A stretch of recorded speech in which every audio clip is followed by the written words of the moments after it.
Agora entrando na parte de quadril, vamos falar um pouco sobre a anatomia desse quadril e as principais patologias associadas. Na anatomia do quadril, a gente tem o ilho como o principal encaixe para o fêmur do paciente. O ilho vai ser a parte da bacia desse paciente, onde vai estar localizado o acetábulo. O acetábulo é onde entra a cabeça do fêmur e onde faz a articulação perfeita para que haja deslocamento do membro quando o paciente for fazer a movimentação. Nesse acetábulo, a gente tem a questão do lábio, ou lábio do acetábulo. Esse lábio ele promove para o ser humano uma estabilidade maior da cabeça do fêmur e impede com que esse fêmur se desloque para fora do acetábulo, causando assim a displasia que vamos ver mais para frente. A gente tem também, no fêmur, a gente vai ter o trocânter maior e o trocânter menor, onde importantes estruturas fazem ligação nessa região. E na bacia, no ilho, a gente vai ter a espinha ilíaca superior e a espinha ilíaca inferior. A gente também tem a crista obturatória e o ligamento pubofemoral. Falando um pouco sobre a displasia de desenvolvimento do quadril, que é uma importante patologia na ortopedia pediátrica, o termo displasia em ortopedia vai significar o desenvolvimento anormal de um determinado osso. No caso do quadril aqui, seria de uma articulação toda. A displasia do quadril vai significar o deslocamento desse acetábulo ou uma instabilidade da cabeça do fêmur nesse acetábulo que vai gerar uma displasia futura. Então, ocorre uma instabilidade ali que o paciente, o recém-nascido, ele vai ter maior facilidade para ter essa displasia e essa luxação do quadril. A etiopatogenia dessa doença se sustém... O saco. Continua daí ou volta tudo? Tá.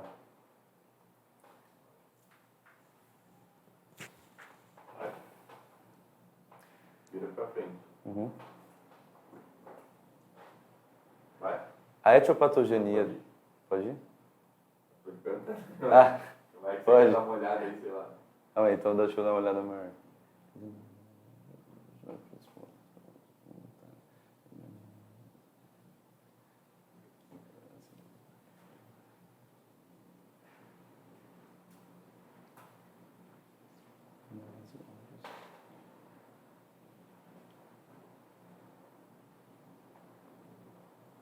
Tá, pode ir.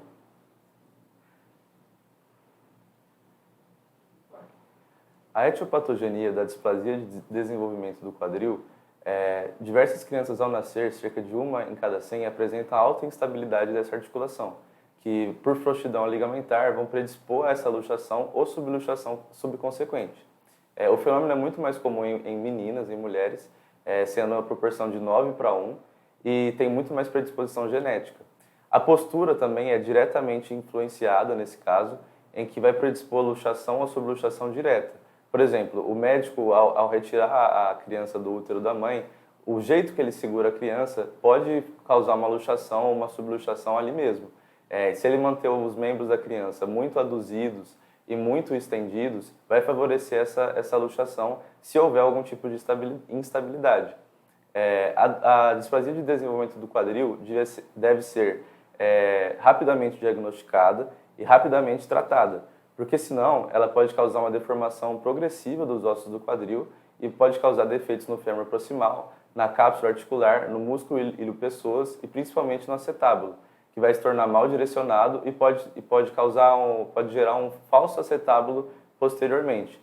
Um falso acetábulo seria um sulco que é feito, que normalmente não é onde a cabeça do fêmur deve se encaixar, mas ela acaba por fricção e por essa instabilidade contínua, acaba por criar uma nova cavidade e começa a articular com essa nova cavidade, que vai gerar diversas complicações para o paciente.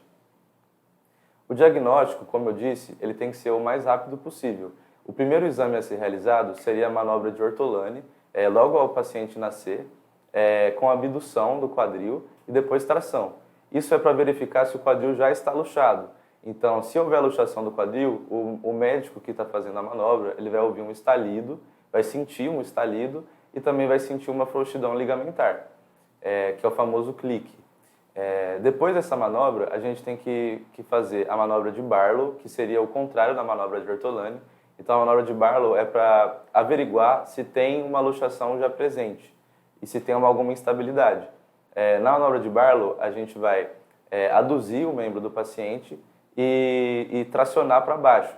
Com essa manobra, se tiver alguma instabilidade, se tiver alguma frouxidão ligamentar, a gente vai provocar uma displasia de quadril, uma luxação de quadril. Outras manobras e sinais importantes, que são sinais mais posteriores, sinais mais tardios, seria o teste de Galeazzi, em que a diferença dos membros do paciente devido a essa frouxidão, devido a essa displasia de quadril, e também o teste de Trendelenburg, que seria uma marcha assimétrica do paciente com um deslocamento visível desse quadril. Na radiografia, a gente tem um diagnóstico muito importante, que seria os quadrantes de Ombredani e as linhas de Hilgenreiner e Perkins. As linhas de Hilgenreiner e Perkins, elas consistem a Perkins, ela seria uma linha mais vertical, que ela passa ali perto do trocânter menor, e a linha de Hilgenreiner, ela passaria pelo acetábulo ali, nas cartilagens trirradiadas. Com a formação dessas duas linhas, a gente forma os quadrantes de Ombredani. E na radiografia a gente consegue observar se a cabeça do fêmur está dentro ou fora do acetábulo, através de observar a diáfise, a metáfise do quadrante inferior interno do fêmur. Se não tiver no quadrante de Ombredani inferior, a gente pode diagnosticar uma displasia de desenvolvimento de quadril e uma luxação ali presente. O tratamento ele deve ser feito com diagnóstico precoce, deve começar o mais rápido possível. Em recém-nascidos, a gente pode optar pelo travesseiro de Freica, ali como eu trouxe na primeira imagem, ou os tirantes de Pavlik, que é o mais utilizado para recém-nascidos. É consenso já na prática ortopédica que não tem nenhum benefício de tratamento com esse tipo de tratamento após os 6 meses de idade. Por isso que é tão importante fazer esse diagnóstico precoce e rápido para poder começar a tratar o paciente. Porque se ele começar a tratar depois de 6 meses, pode ser que ele nem consiga reverter a situação da displasia de quadril e ele apresente problemas futuros muito graves em relação a essa articulação.